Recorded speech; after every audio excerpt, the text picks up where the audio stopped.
Cars, a copyrighted program created by the Rio Grande Oil Company. Los Angeles Police calling all cars, attention all cars, broadcast 116. Be on the lookout for two Negroes. Number one described as about 6 feet, weight 180 pounds, age 27. Number two, thin, 5 feet 8 inches, weight 120. These men just held up and killed a streetcar conductor. And that's all. Rosenquist.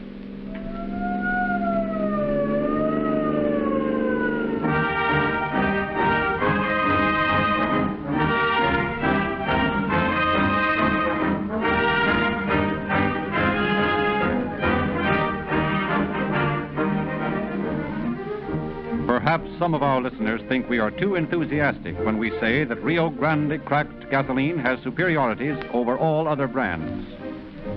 You've heard us make strong claims for our exclusive patented cracking process, and perhaps you've discounted these claims as mere advertising talk. We haven't given you technical reasons in these radio talks for Rio Grande's superiority, but now we have prepared a simple, easy-to-understand explanation of Rio Grande's extraordinary cracking process. This explanation is interestingly illustrated and is convincing proof that Rio Grande really does give you greater value for your money when you buy cracked gasoline. For the first time, the true secret of Rio Grande cracked greater power and speed is revealed. And you can read all about it in the latest issue of the Calling All Cars News. It's a special double-sized edition this month, full of true detective stories, latest movie and radio news, and it illustrates a lot of new, free gifts for boys and girls. Get your free copy of this fascinating publication today, wherever Rio Grande cracked gasoline is sold. You'll learn the real reason why this extra value gasoline powers more police and emergency cars than any other brand.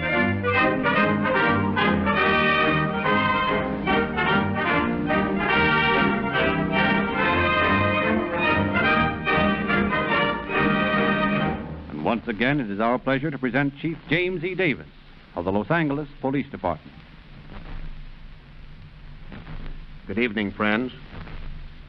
We have heard much criticism concerning our ridiculous parole system.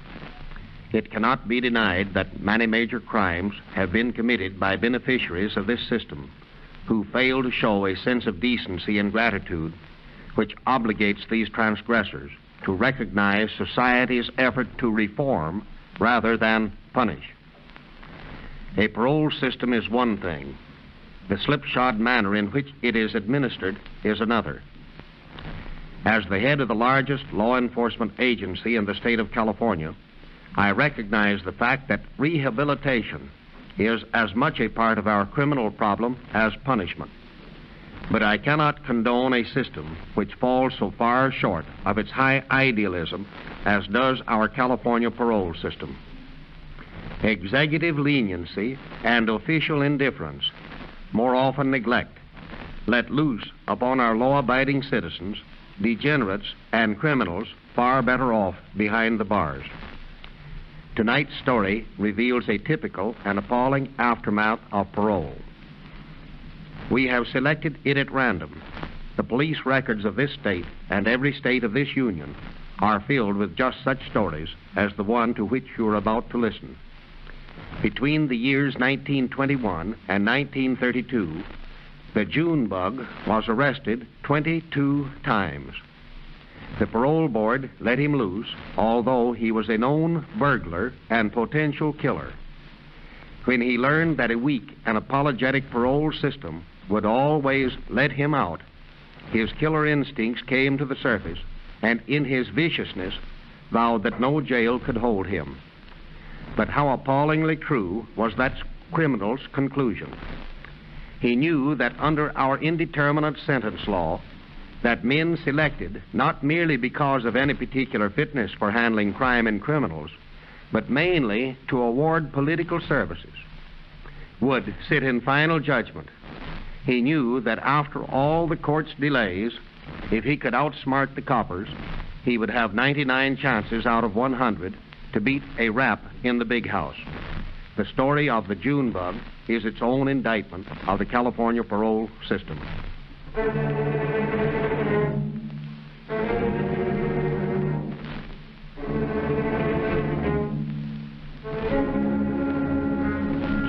City, Missouri, August 12, 1924. For the crime of robbery in the first degree, I sentence you, Willie Jones, alias Julius Jones, to the term of 5 years in the state penitentiary. Los Angeles, July 21st, 1928. And so, Willie Jones, alias Julius Green, it is the decision of this court that you serve the maximum sentence as prescribed by law for the crime of robbery in the second degree. Not less than 1, nor more than 15 years in the Folsom Penitentiary. March 24th, 1932. Willie Jones, alias Willie Green, you are aware of the terms of this parole. It's now entirely up to you whether you stay on the outside or come back to Folsom. I'll never be back in Folsom, boss. 6 months later in downtown Los Angeles. Yeah, here she come now. Now wait till she stops, then follow me. Yes, Willie, I'm right behind.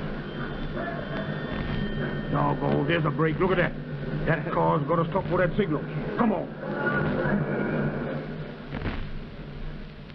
Fair, please. Listen, there's a stick up. No, don't put your hands up. Just hand me over that cash. Hey, take it easy with that gun, buddy. Hurry up, Willie, there's people coming. Shut up, will you? I'm hurrying, ain't I? Come on here, Mr. Conductor. Make a snapping now. Listen, if I give you this money, I'll lose my job. I don't care about that. Listen, Maybe this will teach you not to talk back. Willie, you shot him. Shut your mouth and let's get over here. Come on there.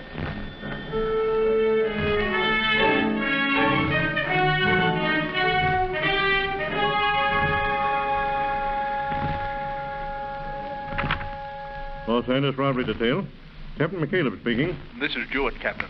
There's been a shooting out here at Alameda and 41st. A couple of Negroes attempted to hold up a streetcar and shot the conductor. You've got the Negroes? No, sir. They got away in the dark before I arrived. All right, Jewett. See if you can get any witnesses. I'll send a couple of the boys out there right away.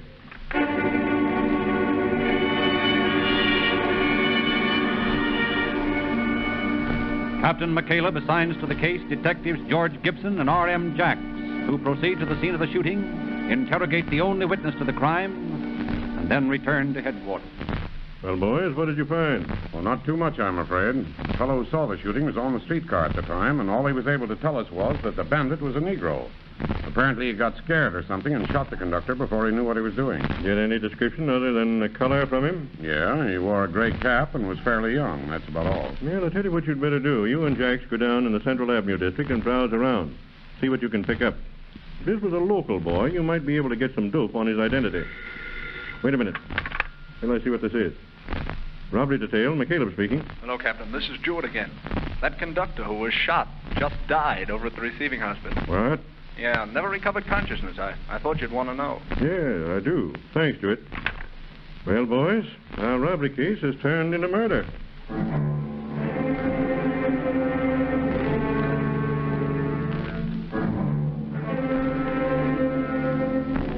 The meager description of the murder of the streetcar conductor is immediately sent over the statewide teletype with the request to arrest and hold for murder. Meanwhile, Detectives Gibson and Jacks mingle with the crowd in Los Angeles' Harlem district. Keep their ears open for any hint which might lead to the identity of the killer.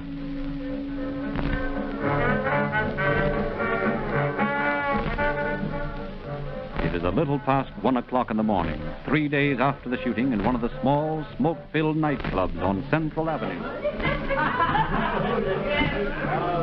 I used to think I'd like this nightlife, Jacks, but after 3 days of this, I'm beginning to think I was wrong. You and me both. Wouldn't be so bad if we could breathe. Yeah, I'm getting so I've forgotten what fresh air smells like. I want the best table in the place, and money is no consideration. I thought he was calling me for a minute. So did I. Thought maybe we'd found friends. This is the night when I you celebrate. Yes, now come on, Peter. Sit yourself down here, make yourself comfortable. Looks like you old swinging tonight, boy. Where you gonna get that money, huh? That don't matter now. Main thing is that I have the money and I is going to spend it. And I is going to stay right with you. Keep your ears open, George. Probably nothing to it, but this boy seems to be in a talkative mood. Can't tell what we might hear. We'll probably hear plenty, but not along the lines we want. Well, it's a bit of entertainment anyway, and that's something. That's plenty. I could stand a laugh or two at this point. Now, listen here, Queenie, listen here. How would you like to have a diamond ring as big as the end of your thumb to wear on your little finger? Yeah, you won't go to get a diamond that big. Well, never mind about that. That make no difference. Yeah, what more you always ask me where I'm going to get these things? I'm asking you, does you want them? You know I done, but I don't think you can get them for me. Oh, you don't know. Well, let me tell you something, gal, and you don't know right here. I'm going to have more cash than you can shake a stick at pretty soon. Then what are you going to think? You ain't forgetting that Junebug fella, is you? 'Cause he sure ain't mad at you. Well, you don't mean that Willie Jones, do you? Uh-huh. Well, I don't think he's going to bother me no more. Yeah, he got himself in a lot of trouble. Sure enough. Yeah, he ain't going to stick his head out of his house for a long time, not till the police stop looking for him. But by that time, I'm going to be all set. Did you catch that, Jax? Yeah, come on, let's get out of here. I have a hunch our man's name is Willie Jones, better known as the Junebug.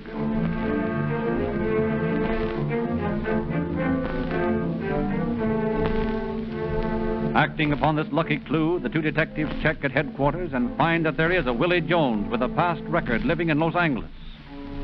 Months go by. Months in which the police unceasingly search for Willie Jones, but the Junebug seems to have disappeared from the face of the earth.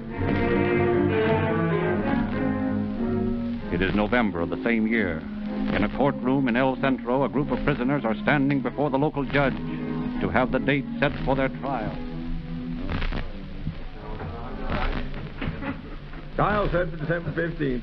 Prisoner will remain in the county jail until that time. Next case. Jack Boswell, suspicion of grand theft. Is Jack Boswell here? Yeah, I'm Jack Boswell. How do you plead at this time? I never done nothing. Trial set for December 21st. Next case. You mean I'm going to stay here in the jailhouse until then? You'll remain in the county jail until then. I ain't done nothing, Judge. What for you gone keep me in this here jail? That's what I want to know. Take him back to his cell, Sergeant. Next case. E.Q. Telly, suspicion of robbery. Is E.Q. Telly here?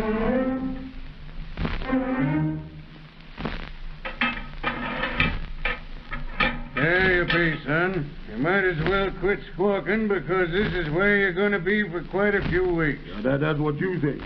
I'm not going to stay here for something I didn't do, no, sir. Well, it's all right by me. Only I wouldn't try eating those bars. They're pretty tough steel, even for a hard guy like you. Doggone fool, laughing at me. I'll show him. Doggone, I'll show him. So funny, I thought I'd have to tell you about it. You should have seen his face. Boy, he was so mad he looked like he was going to bust. No, I don't think I'd go to him if I was you, Ben. He looks like a pretty mean customer. I'd hate to meet him in the dark if he ever gets out of here. He ain't going to get out of here. Unless he eats his way out. Busted out of his cell. Yes, sir. I don't see how he ever done it. How long ago was this? It couldn't have been very long ago, not more than an hour or so, because I was by there about an hour and a half ago, and he was there then. I don't see how he ever done it. Well, how he did it doesn't make a difference right now. We've got to bring him back. Get me to the sheriff's office right away. I was talking to the sergeant this morning, Chief, and he was saying... Wait a minute. Hello, Sheriff. This is the chief talking. We've just lost a prisoner. Busted out of his cell some way. Here's a description of him. Negro, 27 years old, 150 pounds, close-cropped black hair. Immediately, all available sheriff's cars and local police cars are sent out to scour the city for the missing Jack Boswell. And 2 hours later, the Imperial County immigration officers run across him hiding in a field, just outside the city limits. Once more lodged in jail, he is placed under constant guard, never out of sight of his jailer. And a few days later, from police bulletins, it is discovered that Jack Boswell and the long-missing Willie Jones are one and the same man. Los Angeles police officers bring the suspect back from El Centro to face trial for the murder of Elroy Armstrong, streetcar conductor. And one afternoon, 2 months after his return to Los Angeles, Willie Jones, alias Jack Boswell, alias Julius Jones, is returned to his old habitat, Folsom Penitentiary. There he boasts continually that he won't be in jail long, that once he gets back to Los Angeles, his friends will take care of everything. But the days go by, and the Junebug remains in his cell, surly one moment, boastful the next. Then one day in late November, he is called to the warden's office. Jones, my men tell me you're a pretty tough customer. Is that right? I don't know what you're talking about, Warden. I ain't never done nothing. I don't know if I'd exactly say that after looking at your past record, Jones. I didn't do all them things they accused me of. That's something we'll know more about later. There'll be a sheriff from Los Angeles up here next week. He's coming up to take you back there for trial. Is that right, Warden? That's right, Jones. I thought maybe you'd rather talk to me before you left. Might be able to help you a little. I ain't got nothing to talk about. Excepting I want to get right out of here just as soon as I can. And what I do when I do get out of here, I'm staying out. And there's nothing you'd like to say to me before you leave? No. All right, Jones. You'll be notified when it's time to go. You can go back to your cell now. Yeah, sir. And this time I won't be back. Goodbye, Warden. Doggone. You ain't gonna keep me right here in this jailhouse if I knows it. No, sir. I ain't got no craving to spend the rest of my days in no 2x4 jail cell. A lot of stoolies, that's what I say. No, sir. What's this soliloquy about, Jonesy? You got things on your mind? That's none of your business, white boy. I don't have to tell you my plans, does I? Oh, so you got a case of button lip, huh, Tuffy? You better stop mumbling to yourself or they'll put you away in a nice padded cell where you can count your fingers all day. Listen here, white boy. I don't have to listen to your talk all the time. If you ain't careful, I'm gonna smack you one. Hey, fellas, Jonesy here's getting to be a regular tough guy. Says he's gonna wipe up the whole lot of us if we don't show more respect. Maybe he thinks he's Dillinger. Let's see your muscles, heavyweight. I bet you're a swell chatterbox. Go ahead and laugh. Laugh your heads off and your ugly necks, you men. I'm getting out of here next week. Then I'll guess you'll find out plenty. I'm getting out of here. No, I ain't coming back.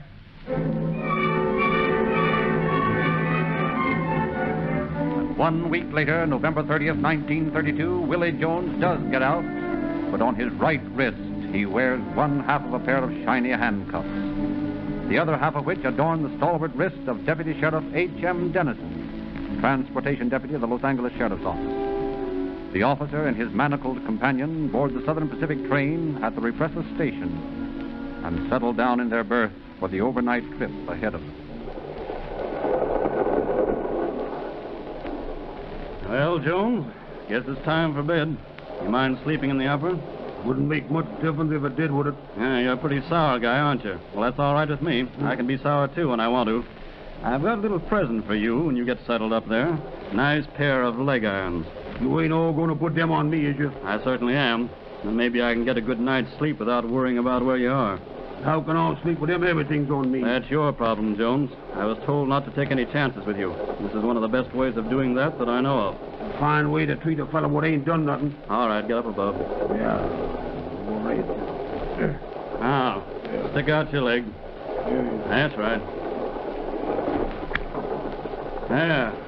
I don't imagine you'll be apt to do much traveling on your own with those on, especially with them locked around that steel support.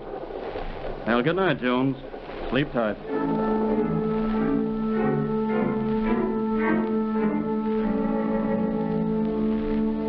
Weary from his strenuous day's work, Deputy Dennison soon falls into a heavy sleep, safe in the knowledge that his prisoner is securely fastened to the steel girder in the upper berth.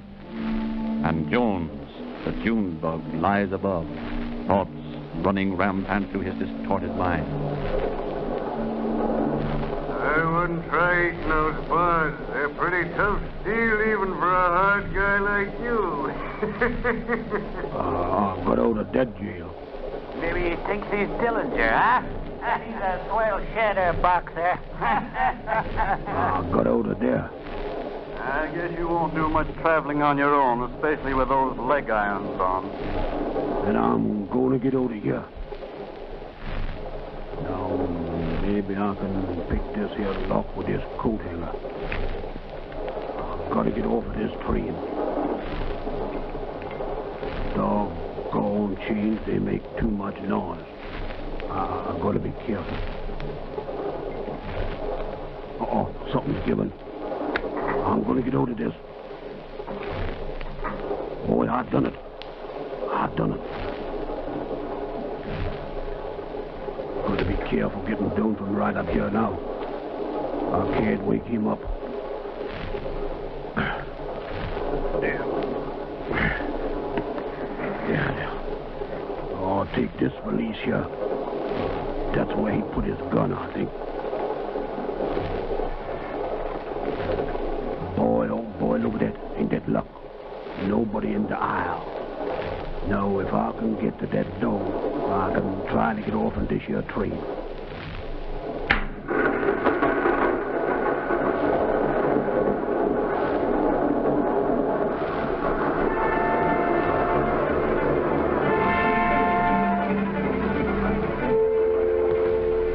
Crouching on the step of the speeding Pullman car, fighting the wind that threatens to hurl him to the roadbed below, the June bug waits for a chance to jump.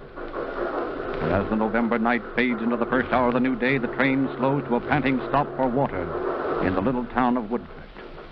Ducking in between two freight cars lying on the siding, Jones opens the stolen valise, secures the deputy's gun, then watches with grim satisfaction as the train pulls slowly out of the station, bearing his sleeping guardian with it.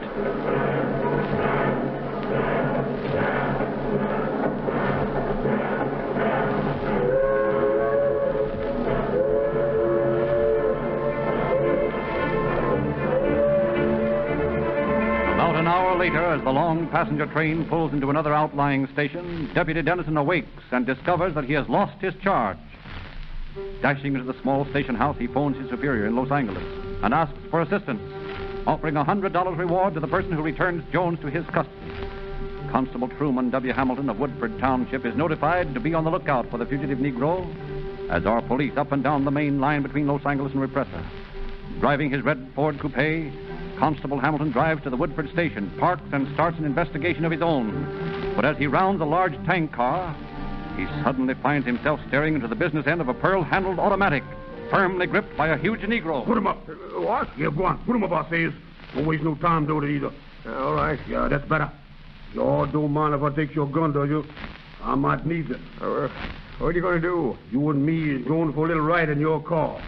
And you is going to do the driving. Well, there's a posse out looking for you. If they see us, they'll kill both of us before they know who I am. Show tough luck for you, boy. Because they ain't going to kill me. Come on now, get in that car. Yeah. Now, just get me around on the other side and we'll be on our way. Come on now, get this thing moving. Listen, if I let you take the car, won't you leave me here? I've got my life to think of. If you all don't shut up your mouth, you'll have no life to think about. Come on now. Get this here heap moving. All right. Where do you want to go to? Drive out to the main highway and head south toward Los Angeles. Okay.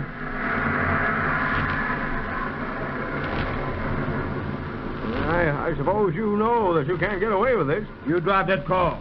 I'll take care of the rest. This highway will be filled with police cars in a few minutes. And when they seize you, they won't dare shoot. You is my protection. I wish I could believe that.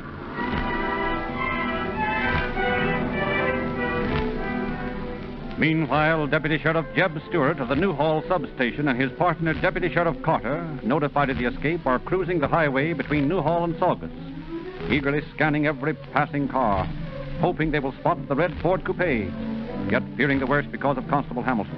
When suddenly... Looks like some sort of light flashing over the other side of that ride. Yeah. You're able to see what it is when it tops the hill. Jeb, look. It's an old Ford, all right. Turn off the lights, quick. Yeah, there. Now, if this is it, let him pass. Then we can turn around and get him from behind. Yeah. Have a better chance that way of missing Hamilton. That's it. And Hamilton's driving. That puts us in a funny spot. You said it. All right. I'll turn around and follow him.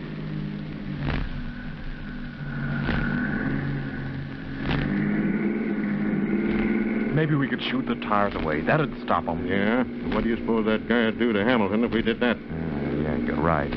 Watch it. I think they're slowing down. What's up? I don't know. Hold it. That's funny. The Ford stopped. Look. One of them's looking out that back window. I can't see whether it's Hamilton or the other one. He's going to shoot it out with us. Keep down low. I'm going to take a chance shot through that back glass. Keep down. He can only have a few cartridges left. Maybe we can get him to waste them. If he doesn't hit one of us first. Jeb, look. The door's open. It's Hamilton. Now we can blast the back out of that Ford. You hit him, look. Here, come on. We're going to close in on him. Look. Hamilton's been hit, too. He's lying over there in the road. Yeah, come on. Hamilton, are you badly hit? In my back. I can't tell how badly. Did you get that guy? Yeah. You won't have to worry about him anymore. He caught a .45 slug smack through the head. Come on, Carter.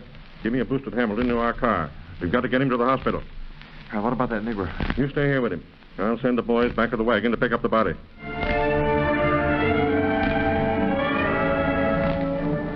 Rushing the wounded Constable Hamilton back to the Newhall Receiving Hospital, Stewart notifies the substation and asks them to go at once to the deserted spot in Mint Canyon to pick up Deputy Carter and the body of Jones, the June bug. This done, he returns to the operating room, fearing the worst. How is he, Doc? We'll know in a minute. Just got him on the table. All ready, Doctor. Oh, thanks. Let's see. How's about it, Doc? Is it bad? Hamilton, if you're not just about the luckiest constable I know. Huh? What do you mean, Doc? Simply this. You see this leaden pellet I have in my hand? A bullet. Yeah, the one that has your name on it. Only this particular slug stopped on its way and hit something else first. You mean it's not a bad wound? I mean that it's not even big enough to be called a wound. I picked this bullet out of your back with my fingers. Left a dent in his back about 1/8 of an inch deep. He'll be fit as a fiddle just as soon as he recovers from the shock of being hit. Doc, I've never had an awful lot of love for you bone snatchers, but right now, if you could cook, I'd marry you.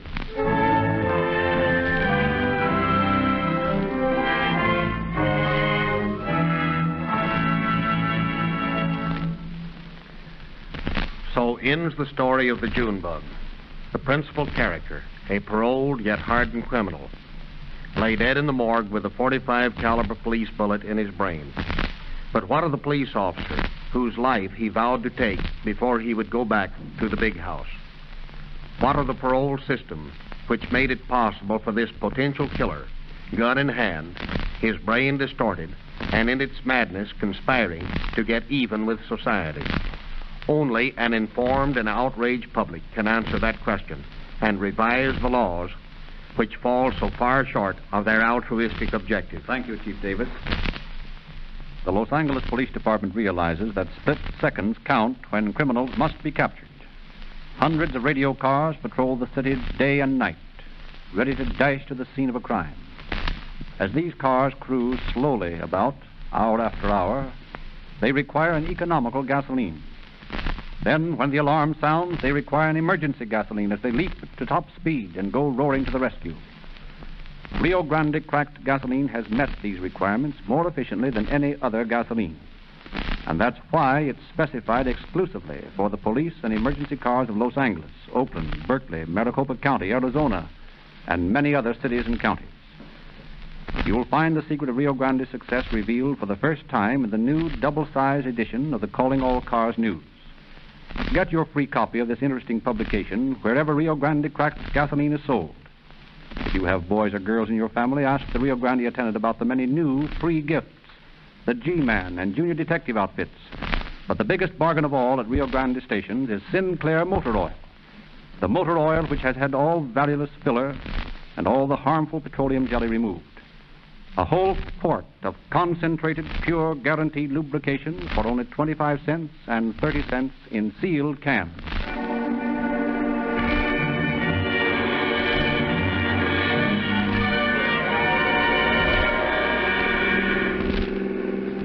Los Angeles Police calling all cars, attention all cars.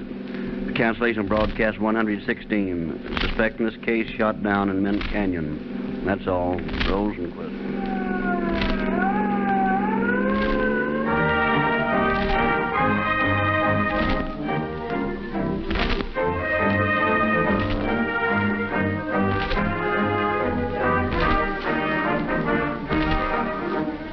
This is your narrator, Frederick Lindsley, bidding you good night for the Rio Grande.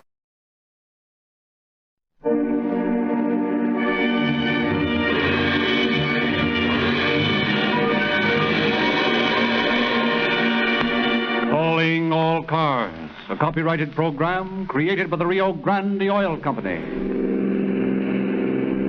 San Rafael Police calling all cars, attention all cars. Be on the lookout for a gang of housebreakers known to be operating in San Rafael. Further details to follow.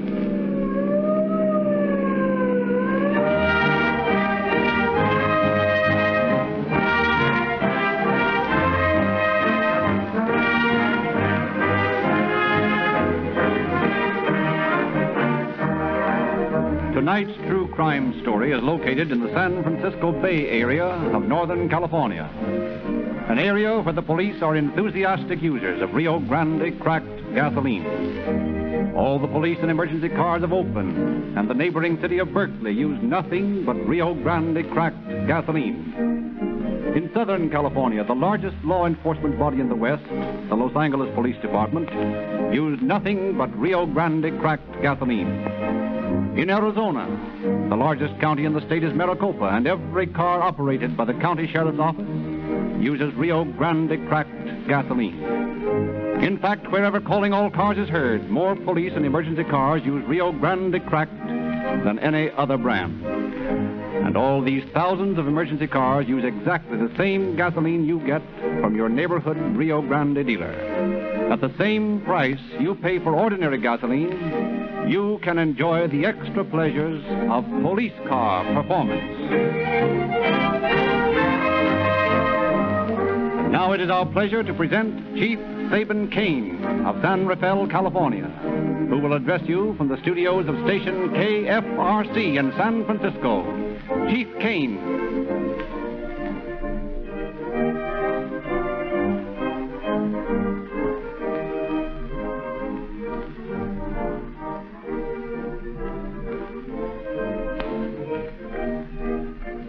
Good evening, ladies and gentlemen of the Southwest. It is with great pleasure and a sense of honor that I have accepted Calling All Cars' invitation to participate in their splendid campaign to educate the public to the futility of crime. The case you will hear is from my confidential files tonight. It is perhaps not as blood-curdling as some which have been broadcasted before, but it is, I feel, an interesting example of the less spectacular duty your police officers are called upon to perform. This gang, about which you will hear, operated in the region of Santa Fe for more than 2 years. Although their individual crimes were not large, were not headline compelling, they were nonetheless crimes, and the aggregated of their activities compelled us to eradicate them. When I became chief about 1.5 years ago, I determined that this bunch of hoodlums must go. How we accomplished this turned out to be a rather difficult task. You will now hear.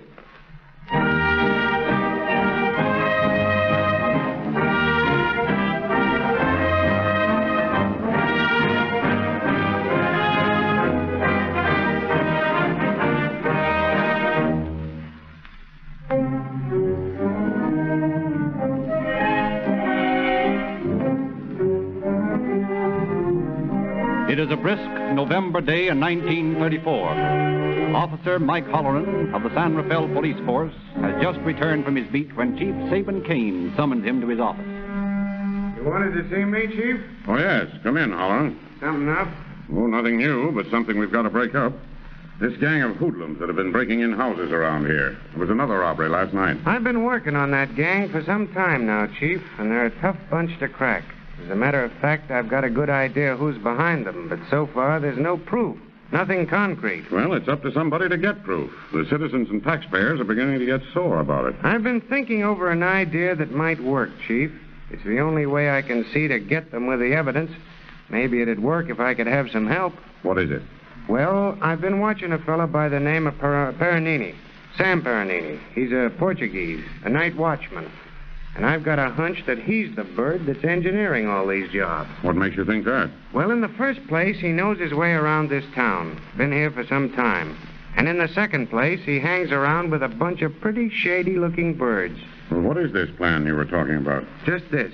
If I could have someone to go with me, I could get some old clothes and let my beard grow and try to get in with a gang. And that way, I'd have positive evidence. That's pretty risky business, Holloran. How do you know they wouldn't recognize you? I don't, but I'm pretty sure I could get away with it for a while. All right. Here's what we'll do. You officially leave town tonight for a business trip, only you don't really leave. Tonight about 10 o'clock, you come over to my house and we'll dope this thing out. You mean you're going to work with me? Exactly. We'll try this plan of yours and see what happens. Got any old clothes? I think I can dig some up. Good. I'll round up some of my own and we'll go to work. From tonight on, Holloran, there are 2 less policemen in San Rafael and 2 more tramps in the freight yard.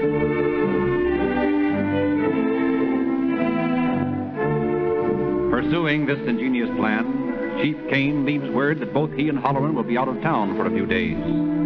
Then that night, he and Holloran meet at his home, change into old clothes, even apply a touch of makeup to complete their transformation. An hour later, as the 11:20 Eureka night train pants into the little San Rafael station, two disreputable hobos swing from the last car and stand talking in the shadow of a sidetracked freight car. Well, so far, so good. Anybody watching that entrance to town would think we were just a couple of the boys. I feel dirty enough to be a bum. Hope I look like one. Don't worry, you do. As a matter of fact, if I saw you coming down the street and I was in uniform, I'd throw you in jail on a bag charge. Well, we can't stand here all night. Let's go over to the taxi stand by the station and see if the drivers recognize us. If we can get by them, we're a cinch. Right, let's go. Wonder if we can bum a cup of coffee. I could stand one after that train ride, even though it was only a few blocks. How'd you like to be a real hobo and do this all the time? No, thanks. I'm afraid I couldn't take it. Well, here's the test. There's one of the boys in front of his cab now. He knows me by sight. Come on. What are you going to say to him? Ask him for a flop or something. Watch it. Say, buddy, where's a guy liable to find a flop house in this town? Me and my friend here just got in. We're dead tired. You're in the wrong town for that, buddy. This place don't run no free hotels for bums yet. Unless maybe you'd like to relax in the jailhouse. No, thanks. Maybe we made a mistake stopping here. Come on, Al, let's drift. Okay, and thanks, buddy. Don't mention it, buddy. Must have a good police department here. Yeah. Anyway, he didn't know you. Now what do we do? There's a place around the corner up here where Paranini hangs out. It's a sort of a dive. Maybe we could mosey in there and get an earful. Well, I don't think we both ought to go in. I'll go in and you stick around in the near vicinity and see what happens. And if something does happen? Well, just use your own judgment. And it better be good. Okay. Let's part company here, then. I'll meet you up at the next corner in 15 minutes. Right. Good luck, Chief. Thanks. Same to you.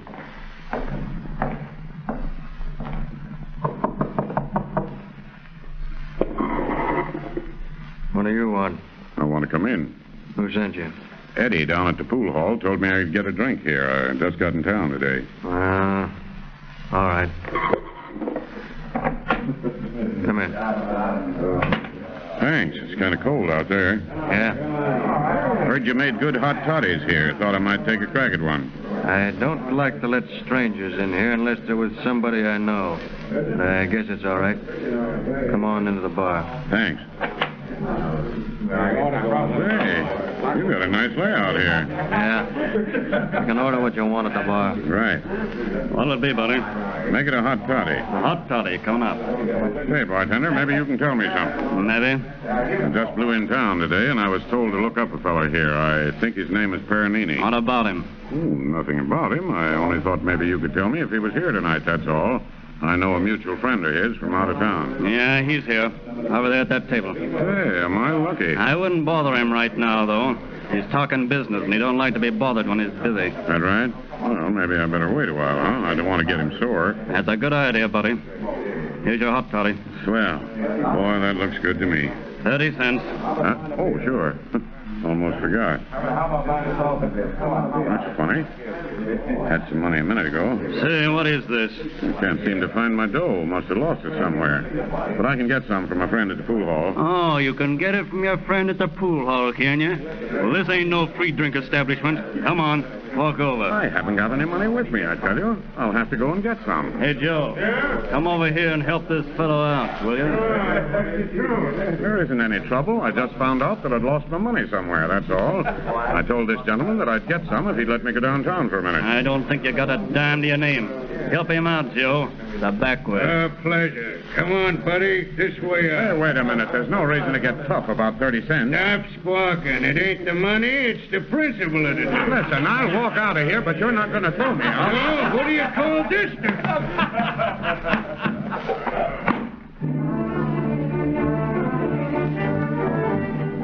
Brutally hurled to the pavement, Chief Kane lies unconscious on the sidewalk until a passing pedestrian sees him and turns in a call to the police department.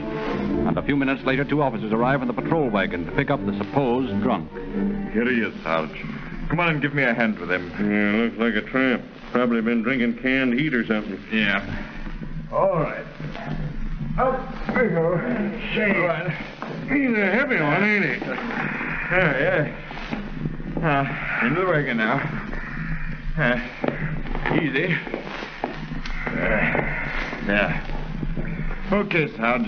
I'll sit in back with him. Let's go home. Right. Now take it easy, old boy. You're going to get a nice rest in the jailhouse. Everything's going to be all right. Hey, where in the name of all this...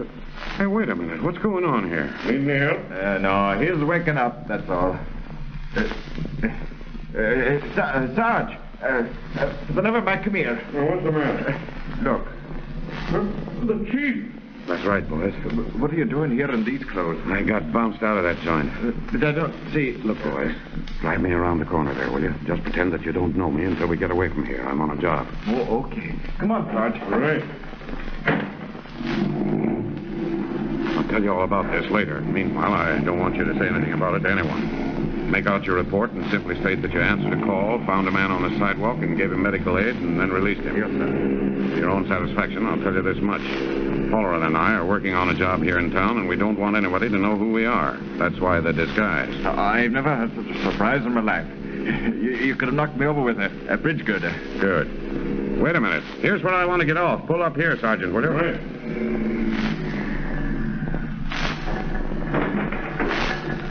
Remember, not a word to anyone about this. That's important. Right, Chief. We won't say anything. Good. Well, thanks for the ride. The first one I've ever had in the rear end of our patrol wagon. And it's not bad. Not bad at all.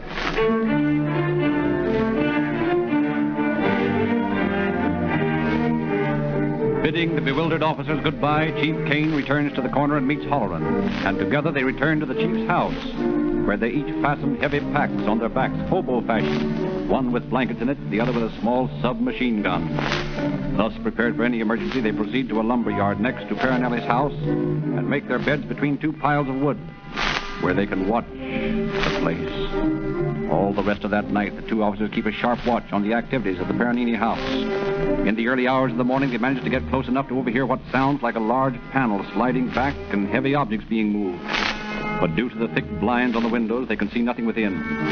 They learn, however, that something is being planned for the following night. So next evening, in an old borrowed car, and still dressed in their old clothes, Chief Kane and Officer Halloran pull up in the shadows a half block away from the house and wait for things to happen. There's a car out in front, Halloran. Yes, and it's the same one I saw the other day. I wonder what they're up to. We shouldn't have long to wait. Here comes someone out the house now. It's Peronini, and here come the rest of them. What the devil are they carrying? I can't see. It's too far away. Well, anyway, it looks as though we might have some action. They're loading the stuff into the car. Quiet.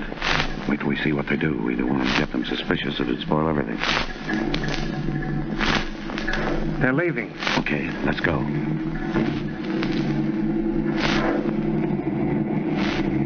Keep plenty of distance, Halloran. I will. Say, those birds are in an awful hurry wherever they're going. They may have spotted us and are trying to ditch us. Don't let them. Don't worry. I won't lose them if it's humanly possible not to. They swung to the right, that next corner. Get around it before they have a chance to duck into an alley or something. I'm doing the best I can with this crate. Watch it, Halloran. They're stopping right ahead there. They're onto us, Chief. Watch yourself. Listen, pretend we're drunk. Very drunk. They're coming back and they've got guns. If we get out of this, I'll... Shut up and act drunk. Sing or something. Hey, come on. Watch yourself, kid. They started to let time happen, huh? Okay, boss. Hey, stick up your hands, you. Get out of that car. Huh? Well, You heard me. You heard me. Get out of that car. Did you hear that, old boy? The gentleman said to get out of the car. Tell him to go away. I don't want to get out of the car. I won't get out of the car. Get out of the car. It's the one that didn't run over us. What do we do? Leave him alone. They're going to no place anyway.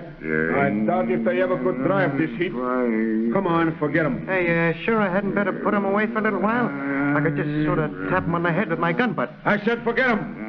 You are going to get yourself and all the rest of us in the jam sometime. All of us wanting to slap someone over the head with that toy. Okay, boss. I only thought it wouldn't hurt anything. Come on. Let's go back to the car. We can't do no more with these drunks anyhow. Come on. Nice fellow, that. Death just breezed over us that time, Chief. I'm not breathing yet. Well, give them time to get clear out of sight. They may play more tricks, and I don't want that nervous-fingered bird with a 45 to satisfy his yen on my head. Me neither, Chief. I sure thought we were goners then. There they go around the corner. Shall we start? No, wait a minute. I've got a hunch. Sit tight and give them a little time. Yeah, but they'll give us the slip if we give them much more time. Better that than a couple of lead slugs in the back. I don't quite get you, Chief. Wait a minute. Quick, slump down and look as though you were asleep. Yeah, but... Quiet. Do as I say.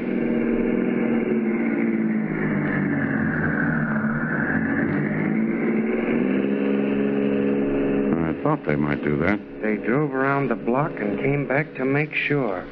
Boy, am I glad you thought of that. Come on, get this thing started. I think we can follow them safely enough now, just as long as we don't get too close. Okay.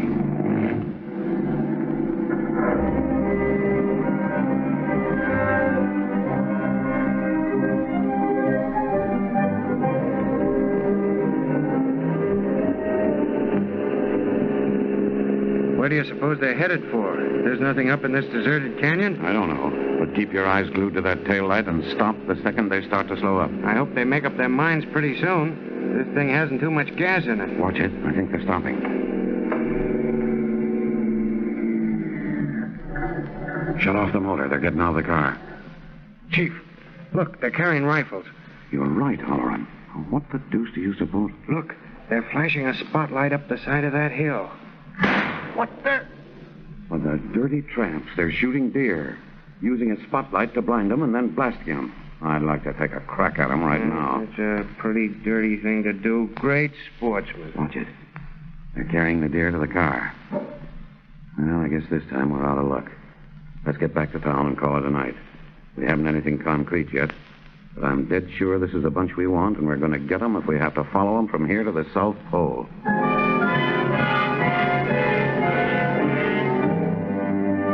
The following night, Chief Kane and Halloran stake out on Peronini's house, but there is no sign of life. The next night, however, they have better luck when they manage to trace the gang to the San Rafael yacht harbor. From the shadow of a boathouse, they observe two of the men working on a yacht, anchored just off the pier. The officers creep slowly out onto the pier. What do you suppose they're doing out here? A little rum running? I don't know, but I sure wish we could get them with the goods. I'm getting tired of spending my nights playing cops and robbers. Let's try to get closer. Maybe we can hear what they're saying. One of those fellas is the bird that wanted to use his gun on us the other night. I hope he doesn't spot us. Hold everything a minute. They're looking over here. I was afraid of this. If they start anything, try to get under cover without shooting. We don't want to come out in the open yet. They're really giving us the once-over, Chief. I don't like the looks of it. Watch it. They're coming over to the wharf in a rowboat. Come on, let's get out of here. No. Let's see what they do. Maybe they haven't recognized us and they're just coming ashore for something else. I'm getting tired of hiding anyway. Well, we'll know in a minute. Get your gun ready, Halloran. There may be a little action. Don't worry. I have my hand on it right this minute. Hey, you guys. What are you looking for? Oh, just looking around. Nothing in particular. Well, this is a private pier. We don't want any visitors hanging around. First time I ever knew it was private. This pier belongs to the city. Listen, wise guy. I said it was private, and I meant what I said. Now scram. Watch it, Halloran. He's got a gun in his pocket. Go on. Beat it before I let you have one. Sorry, but we're not going anywhere. Oh, yeah? Did he get you, Halloran? No, miss. Let's see if we can edge over to the side of the pier and get a shot at them. Getting so foggy you can't see anything out here. Yeah, I can hear them in the boat out there, but you can't see anything. What do we do now? Stick around and see what happens. Listen, it's a squad car. Yeah. They must have heard that shot. Come on, we don't want the boys to know what's up yet. They might spoil all the work we've done. Think we can make our own car? I think so. Come on.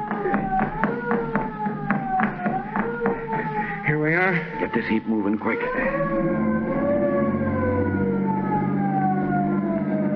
Well, is this something? Running away from our own boys. It'll be funny if they start shooting.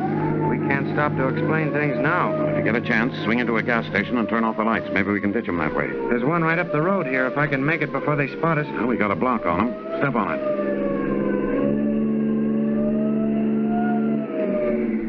Attaboy. Turn off the lights. There.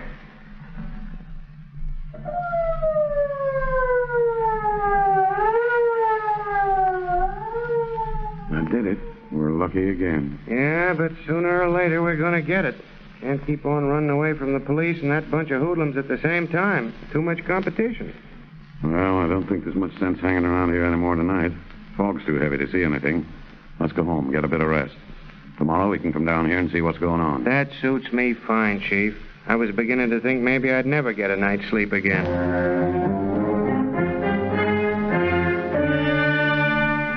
The next night, Chief, Kane, and Halloran borrow a different car and drive to the Peronini house. As they approach, they see the gang's white car pulling away. Following it, they arrive at the other side of the town in a residential district where the white car comes to a stop. Go on by. And don't look as though you'd noticed them. Right. All right. Now we can slow down. Did you notice that house they stopped in front of?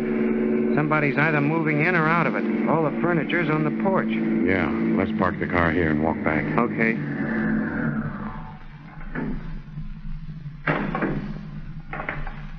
Maybe they're going to try to cart that stuff off. That's what I'm hoping.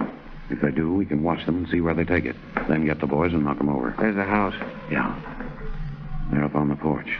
Stick here in the shadows and don't make any noise. Don't worry. I haven't any desire to play target for them again. Listen, you can hear them talking. Yeah. All right, hurry up, boys. Hurry up. Come on now. Hey, what's the matter with you tonight, Sam? You getting nervous? No, I'm just in a hurry. I said to hurry up, that's all. Oh, you've been acting like an old lady for a couple of days now. I think you got the jump. Oh, shut up, will you? Sure, say. Listen, Sam sure in a sweat, ain't he, Jackson? Must be these late hours, huh? Yeah, he can't take it anymore. That's the trouble. Can't take it anymore. All right, Jackson. All right, Jackson. You cut out the laughing and get the busy, will you? Or do you want some more discipline when we get home, huh? No, I don't. I'm sorry, sir. I won't say nothing more, honest. That's better. Yeah, I've got all the stuff out of these drawers, eh? Good. Take it up to the car. We'll be out in a minute. Okay. You got everything, Jackson? Yeah, but there is to get mostly old clothes, a couple of furs here. Not worth nothing much. All right, that's enough. Let's get away from here. We'll go back to the house and put their stuff away and have a drink. You need one. Shut up, you old puppy or something like that. That's all we need, Halloran. Let's get back to headquarters and round up the boys. We'll make our arrest tonight.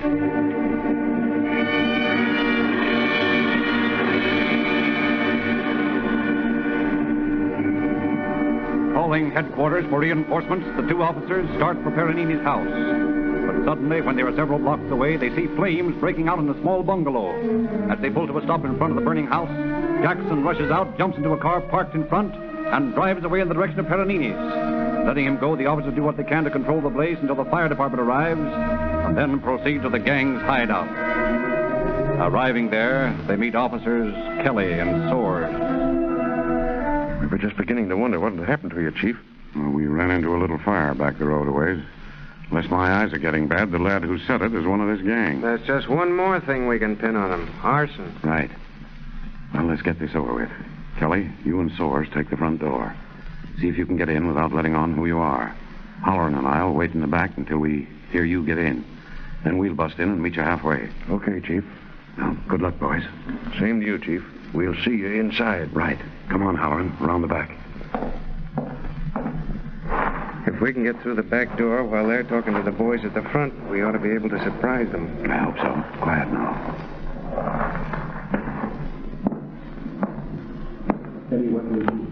I can hear someone talking in there, but I can't make out what they're saying. Kelly and Soares should be at the front pretty soon. That's them now.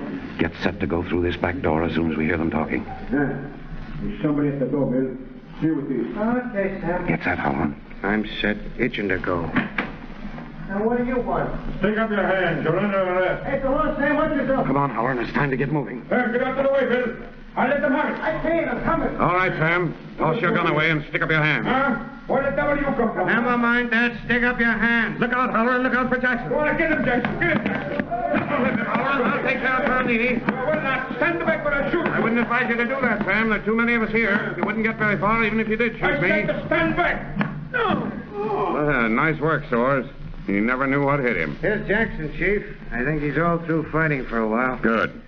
How about you, Bill? Do you want to go along peacefully, or do you want some of the same medicine? Fat chance I'd ever get away with all you flat feet loaded to the hilt with 45s. I'll go along all right, but you haven't got anything on me. Well, that's where you're wrong, young fellow. We've got plenty on you. Enough to send you up for quite a nice stretch. Couple of women here, Chief. Yeah? Fine, Halloran. Bring them along with us. We'll make a nice little party of it. Kelly, you and Soares, see if you can get Peroni there onto his feet and get him out to the car. The rest of us will take care of Jackson and Bill here and the women. I want to have a special talk with Mr. Jackson about that little arson job he pulled tonight. Hey, what's that? I don't know what you're talking about. No use, Jackson. Holleran and I both saw you run out of that bungalow over on First Street just as it started to burn. If you didn't set fire to it, what were you doing in it? So you finally did it, did you, Jackson? I told you not to try it. Oh, shut up. Even if I did, it's none of your business. You're always trying to boss me anyway, and I'm sick of it. Well, I guess that settles that.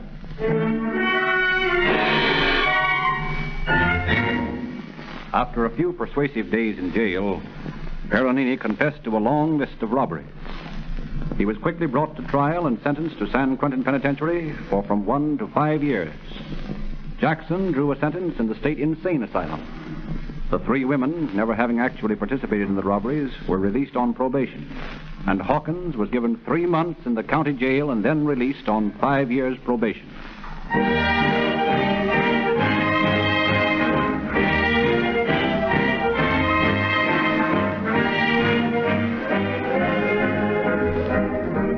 Rio Grande is proud of the confidence placed in this company by the many police departments of the West, who opened their confidential files so that we may give you these true crime dramas, and who further show their confidence by selecting Rio Grande cracked gasoline over all others to power their emergency cars. If you want to know why Rio Grande gets so many contracts from the West's biggest cities and counties, ask your Rio Grande dealer for a free copy of the latest issue of the Calling All Cars News, which explains for the first time the secret of Rio Grande's famous patented cracking process, an exclusive refining method which gives this unusual gasoline many features possessed by no other brand. You get a lot of interesting things every time you drive into a Rio Grande station. An interesting free publication, some free police money which you can exchange for free gifts for boys and girls. And you also get a top-grade motor oil, guaranteed to contain no useless, bulky filler, no wax, no worthless petroleum jelly. Sinclair motor oils in cans at 25 cents and 30 cents a quart have created a sensation in the oil industry by offering what is unquestionably the best motor oil money can buy.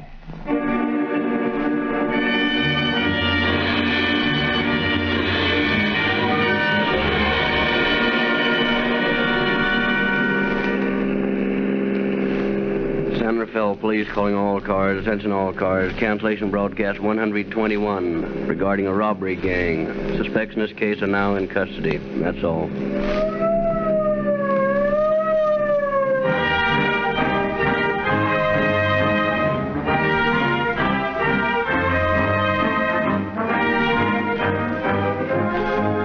This is your narrator, Frederick Lindsley, bidding you good night for the Rio Grande Oil Company.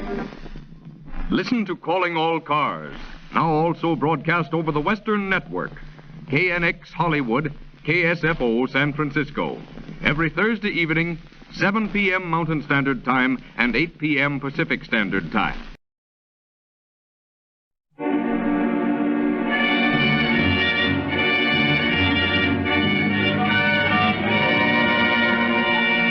Calling All Cars, a copyrighted program created by the Rio Grande Oil Company. Los Angeles Police calling all cars, attention all cars, broadcast 122. Be on the lookout for a black touring car, license number unknown. The right rear wheel carrying a Stanley skidless tire. Left rear wheel carrying a 6-ply Jupiter with the tread slightly worn. This car is wanted in connection with the slaying of Motor Officer Kramer. That's all. Rolls and clips. While gathering information from the police officers who worked on the case you are now to hear, an executive of the Rio Grande Oil Company took the opportunity to ask motorcycle policemen and the police car drivers for their opinion of the Rio Grande cracked gasoline, which has been used exclusively for years by the Los Angeles Police Department. With one exception, these officers praised Rio Grande and admitted that the patented cracking process certainly did give Rio Grande cracked more liveliness and pep than other gasoline. They admitted it was the fastest and most powerful gasoline they had ever used. But one hard-boiled old veteran said, "Sure, you got to find gasoline for these new high-powered police cars. Those high-compression engines need a gasoline that's all cracked up, so it'll burn instanter. But I don't use your Rio Grande cracked in my own car. I've only got an old Ford. and I can't afford your fine tetraethyl-treated crack gasoline. I buy the cheapest gasoline I can get. Anything's good enough for my old car. Well, that was a challenge the Rio Grande executive couldn't ignore. So he persuaded the officer to try a tank full of Rio Grande cracked gasoline in the old Ford. And today he received a telephone call from the officer who offered this testimonial. Sir, I'd never believe it. My old Ford thinks it's a regular police car now. It's a year younger. It's full of life and pep. Yes, sirree. Rio Grande crack certainly does give you more for your money. I've been checking more mileage, and I'm getting more miles to the gallon and enjoying increased car performance besides.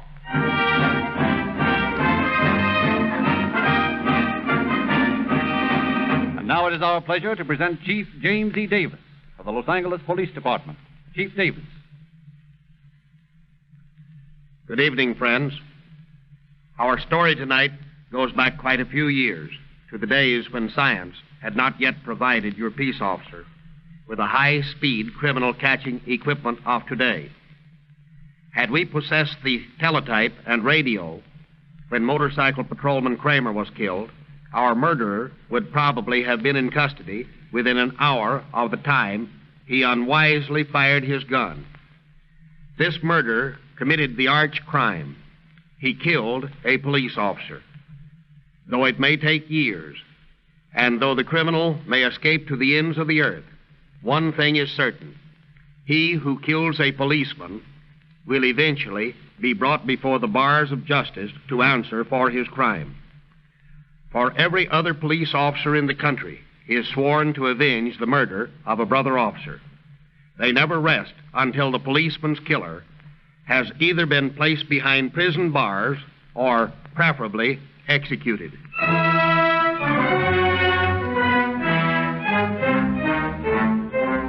It is a few days before Christmas. Motorcycle officers Tom Kramer and E.J. Lanise are stationed at the corner of 23rd and Main Streets in Los Angeles when a big black touring car careens around the corner, narrowly missing a streetcar. Kramer whistles for the car to stop, but it roars on down 23rd Street. Kramer kicks over his motor and races off after it. Block after block, the race continues until the driver in the black car suddenly slows down, leans out, and pumps 3 shots into the pursuing motorcycle. As Kramer, a bullet in his chest, wavers crazily, crashing into the curb, the big black touring car roars away into the night.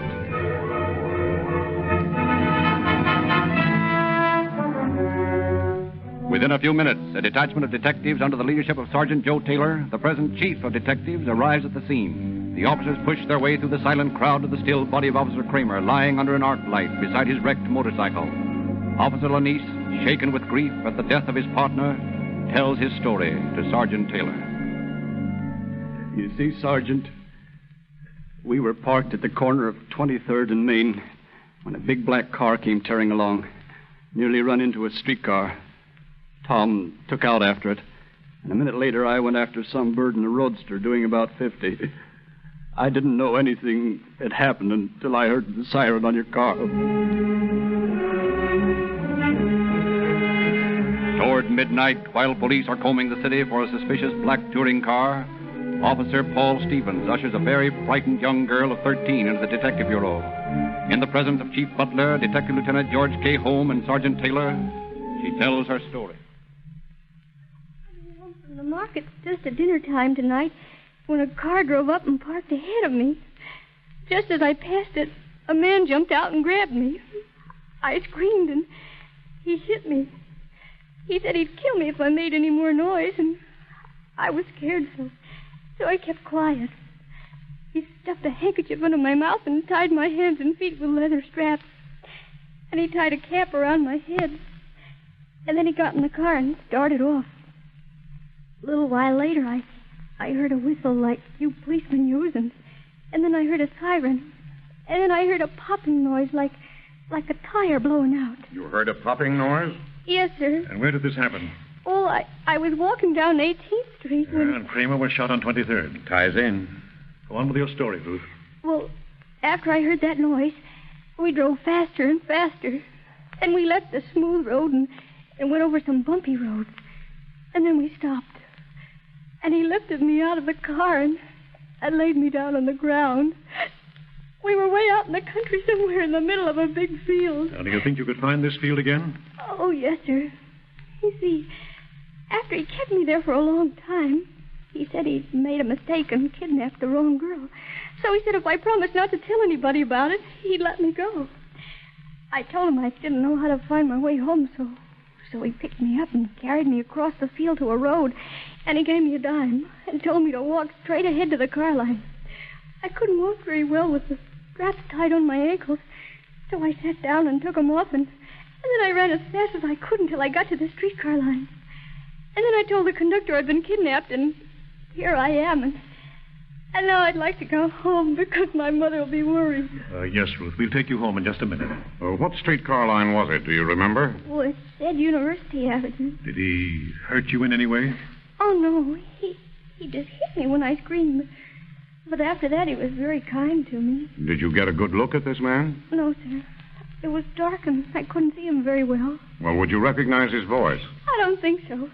Because he talked in whispers and he made me whisper, too. Gee, he acted like he was scared. I should think he would. Was he drunk? I don't know. He smelled kind of funny, though. Oh, I forgot to tell you. When he was putting the straps on my arms, I bit him. I bit his finger awful hard.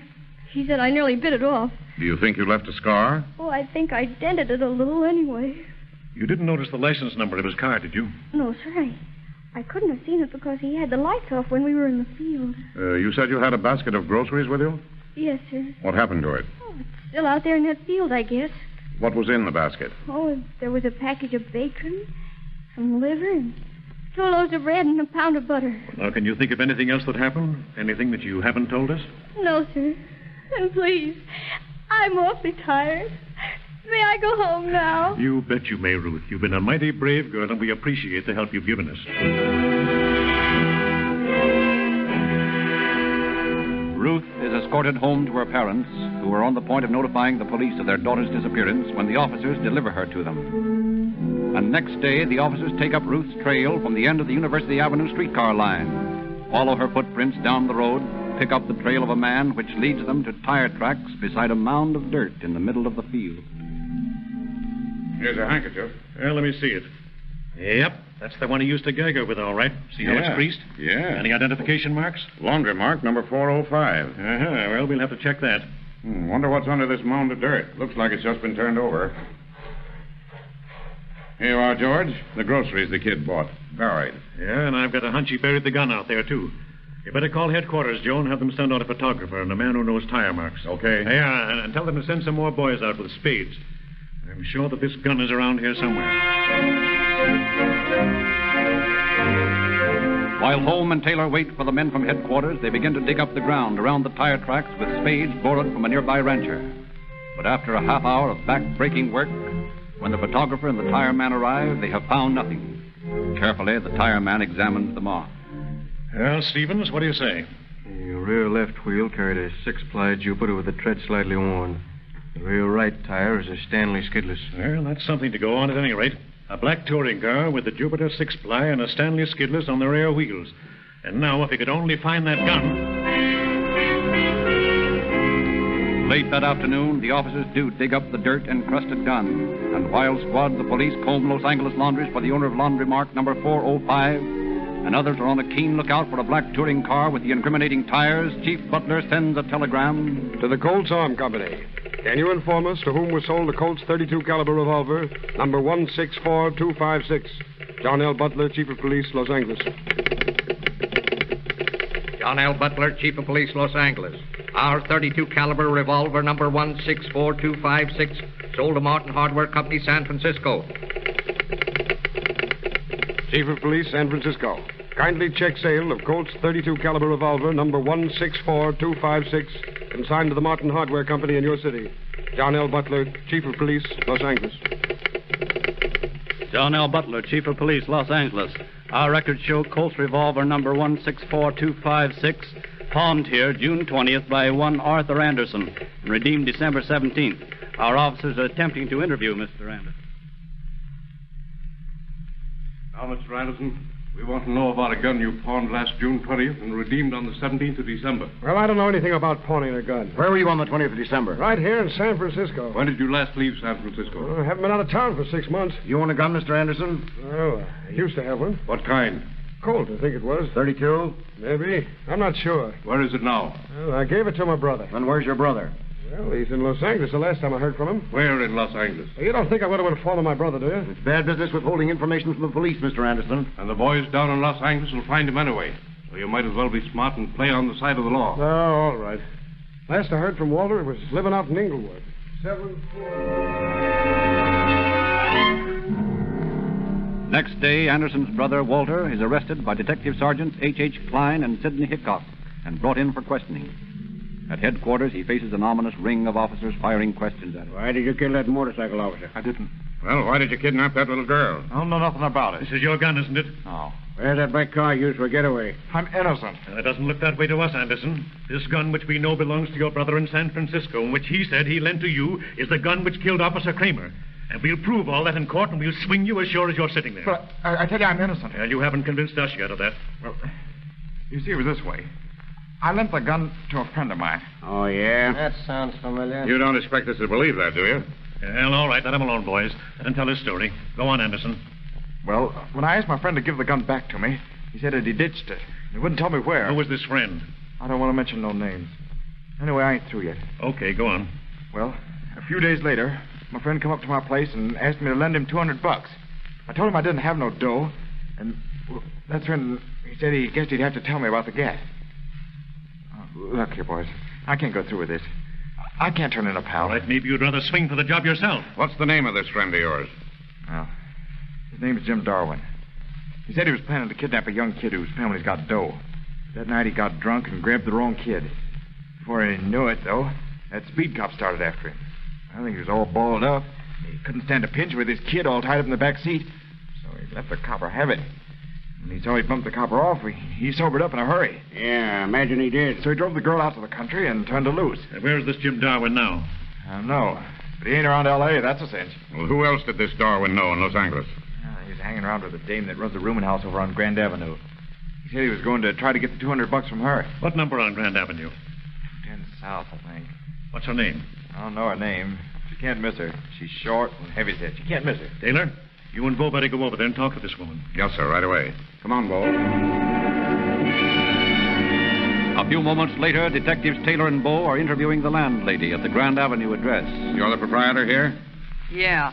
No, a man named Jim Darwin? He rooms here. Pretty good friend of yours, isn't he? I don't know as how that's any of your business. Well, it is our business. You see, we're police officers. What of it? Isn't it true that you and Jim Darwin are close friends? I don't have to answer your question. No, you don't, but I think you better. We're looking for Jim Darwin on a murder charge. What? Yeah, he murdered a police officer while he was kidnapping a young girl. Where is he? I don't know. He lives here, doesn't he? Yeah, but he ain't here now. So that's what he wanted the $200 for. What did you say? He borrowed $200 from me. Said his mother was dying in Chicago and he had to get to her. When was this? Just before Christmas. And you lent him the money? Yeah. Then you were close to him. Why? I loved him, I guess. What did he tell you about the murder? Nothing. I don't know nothing about it. Sure of that? Positive. Has his room been rented? No, I've been keeping it for him. I thought he'd be back soon. Looks like he won't now, though. I wouldn't think so. Which is his room? Right here. Oh, next door to yours, eh? Quite convenient. Got a key to it? Yes. Open it up. Now, you got to have a search Hey, warrant. listen, if you're smart, you won't give us any trouble. You know we can get a search warrant in 15 minutes, so why be tough? Just open up that room. All right.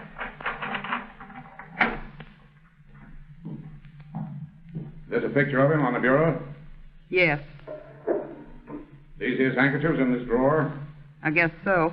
Look here, Bo. What? These handkerchiefs all have the laundry mark number 405. Same as the handkerchief he used to gag that kid with. Guess that clears Mr. Anderson. Yeah, no question about it now. Jim Darwin is the man we want. Well, you'll never get him, I can tell you. He's too smart for you coppers. Nevertheless, the officers stake out Darwin's room for several days in the hope that he may attempt to return to see his inamorata. The photograph of Darwin is reproduced on circulars and sent to peace officers all over the United States. and on January 9th, the taciturn landlady on Grand Avenue, after repeated questioning, admits that Darwin had another address in Inglewood. Taylor and Bo immediately drive out to the house, only to find... Doesn't look as though anyone was living here, Bo. Nope. No curtains on the window, no furniture in the rooms. Let's have a look around back. All right.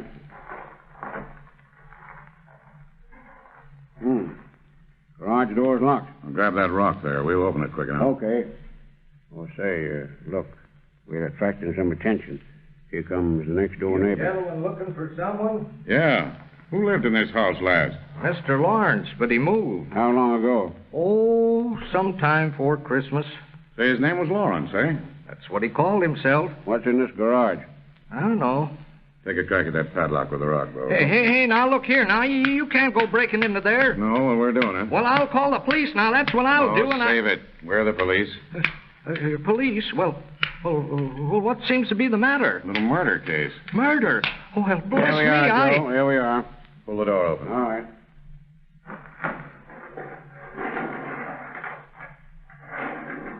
A black touring car. Yeah. You say, look, on the rear wheel. The Stanley skidless on the right and a 6-ply Jupiter on the left. This is the getaway car, no mistake.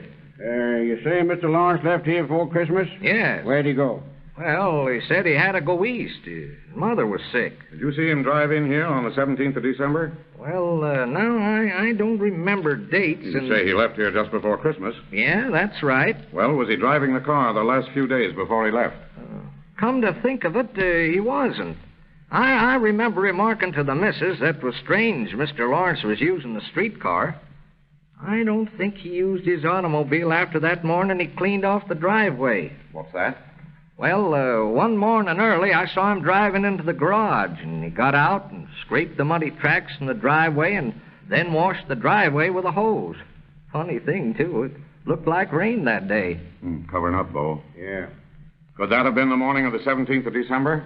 Oh, well, it could have been, but of course I can't be sure.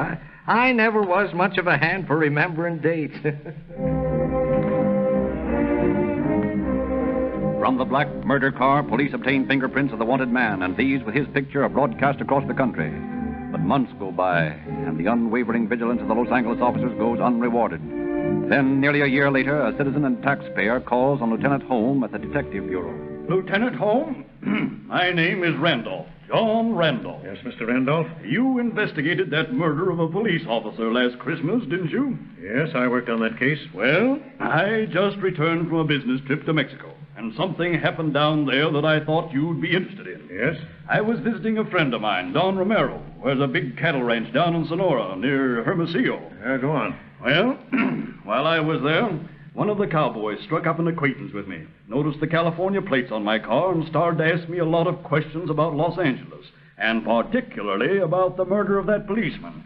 Now, it struck me funny that he was so interested in that case, and I felt it my duty to tell you about it as soon as I got back. What is the name of this fellow? Don Romero said his name was Jim Berwin. Jim Berwin. Berwin? Darwin. Joe Taylor. Yes, George. Bring in that Darwin circular, will you? Right away. Did this fellow give you any reason for being so interested in the Kramer killing? Well, he said he knew a man who was a friend of the officers. Here you are, George. All right, fine, thanks. Now, Mr. Randolph, did your cowboy look anything like this? Yes, that's a very good picture of it. Fine. Joe, pack your bag. You're leaving for Hermosillo, Mexico to arrest a cowboy named Jim Berwin for the murder of Tom Kramer.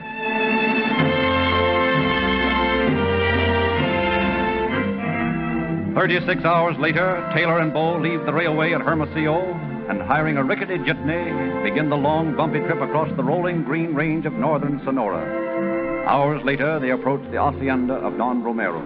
Patrón, mira, dos gringos vienen. ¿Qué viene estos extranjeros? Buenos días, señores. You're welcome to the hacienda of Don Romero. Oh, thanks. Are you Don Romero? At your service, senor. I'm Detective Sergeant Taylor of the Los Angeles Police Department. This is Detective Sergeant Bo. I am honored, senors. Will you be so kind as to accept the humble comforts of my hacienda? Thanks, Don Romero, but we'll have to dispense with formalities and get to the point. You Americanos, always in a hurry. Bueno, what is, as you say, point? We're looking for a cowboy that works for you. Name of Jim Berwin. Jim Berwin? Yes, where is he? Quien sabe? He's gone. Gone? Si, senor. He talked one day with a countryman of yours, mi amigo, Senor Randolph. Next day, Senor Randolph leaves for Los Angeles. The day after that, the vaquero Berwin, he leaves too. It is hard to understand the Americanos. Well, where did he go? He did not stop to stay, senor. You see, when he left, some things of value left with him.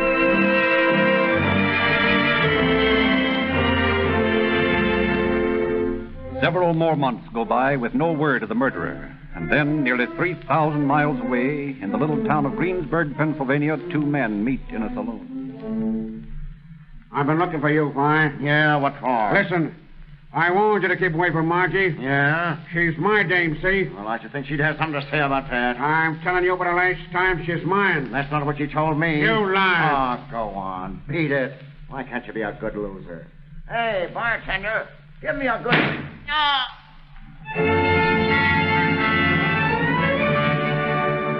Fry never regains consciousness, and police, provided by witnesses with a description of the killer who is known in Greensburg as Edward Melly, throw a dragnet around Allegheny County. Then, 24 hours later, a confused gentleman walks into the North Side Police Station in Pittsburgh. Yes, sir. What is it? Well, Sergeant dear, I don't know whether I be after seeing things or what, but I was just walking home from work, and as I was passing under the Fort Wayne Railroad Bridge on Merchant Street, I seen a man's foot sticking out. Well, I yelled, and the foot pulled right out of sight. What? As sure as I'm born, that's what I seen. He must be between the tracks and the sheet iron shield over the street. Maybe he's stuck or something. We'll investigate it right away. The man hiding in the bridge refuses to give himself up, and quick-witted Officer McNulty plans a harmless way of ejecting him.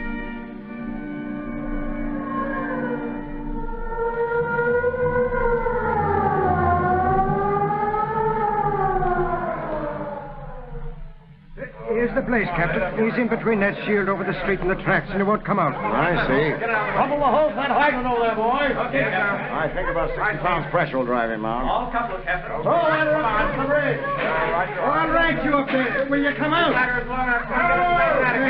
see about that. I'm in position, Captain. All right, take the line up there and play it between the shield and the track. Yes, sir.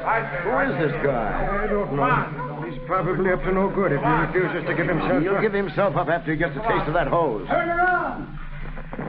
What's the idea? What are you trying to do to me? I'll make no care. What's the idea, you hide? Hey! That ought to be enough. Turn around. Yes, sir. Well, how about it? Will you come out now? Okay, I'm coming. Slap the cuffs on him up there, Eddie. Don't worry, I will as soon as I get the water out of my ears. You didn't get wet too, did you? No, I didn't get wet. I got soaked.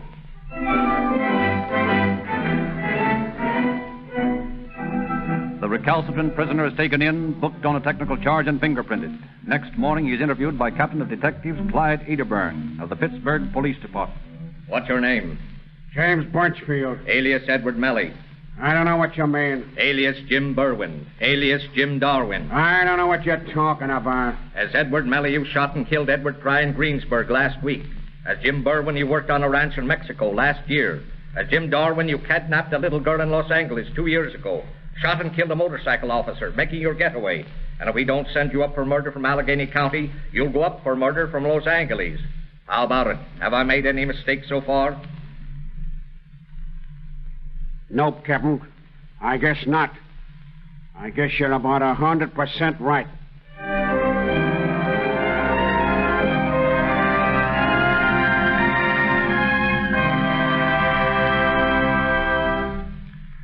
Although Los Angeles authorities did their best to extradite Darwin and bring him to trial for the murder of Officer Kramer, the Allegheny County officials insisted on prosecuting him for the Greensburg murder. He was found guilty and sentenced to the Western Penitentiary in Pennsylvania for not less than 19 nor more than 20 years on a verdict of second-degree murder. When he has served his time, we still have a hold against him and hope that we may bring him to Los Angeles and try him for the murder of our brother officer. Thank you, Chief Davis. If there is a single boy or girl listening tonight who has not yet seen the free G-Man and Junior Police outfit, go to your neighborhood Rio Grande cracked gasoline dealer and learn how you can get a lot of valuable gifts absolutely free. If there's anyone listening who has not yet read the Calling All Cars news, then by all means get a free copy from your Rio Grande dealer. And if there is any motorist listening who has not yet tried Sinclair motor oil, then we warn you you're missing the greatest value your Rio Grande dealer offers. Lubrication experts the world over know that Sinclair's unique process of extracting useless wax and petroleum jelly leaves an absolutely pure oil. In cold weather, when most oils congeal like hard, stiff butter, Sinclair motor oils lubricate perfectly. At high speeds, the wax and jelly in other oils thin out dangerously until fast-moving parts get no lubrication at all. Expert oil buyers, every one of the 150 railroads and the leading airlines, specify Sinclair motor oils because they are de-waxed and de-jellied. These orders from the country's largest oil users, as well as the demand from millions of smart motorists, have made Sinclair the largest refiner of lubricants in America. Their tremendous volume enables them to give you Sinclair motor oils in sealed cans at bargain prices for such high quality. Only 25 cents a quart for Opaline and 30 cents for pure Pennsylvania. You can get Sinclair motor oils wherever Rio Grande cracked gasoline is sold.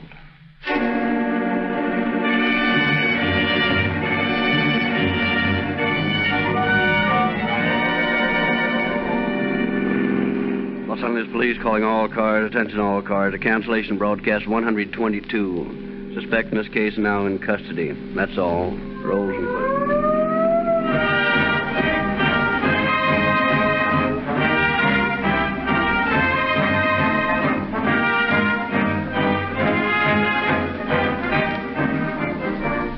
Your narrator, Frederick Lindsley, bidding you good night for the Rio Grande Oil Company.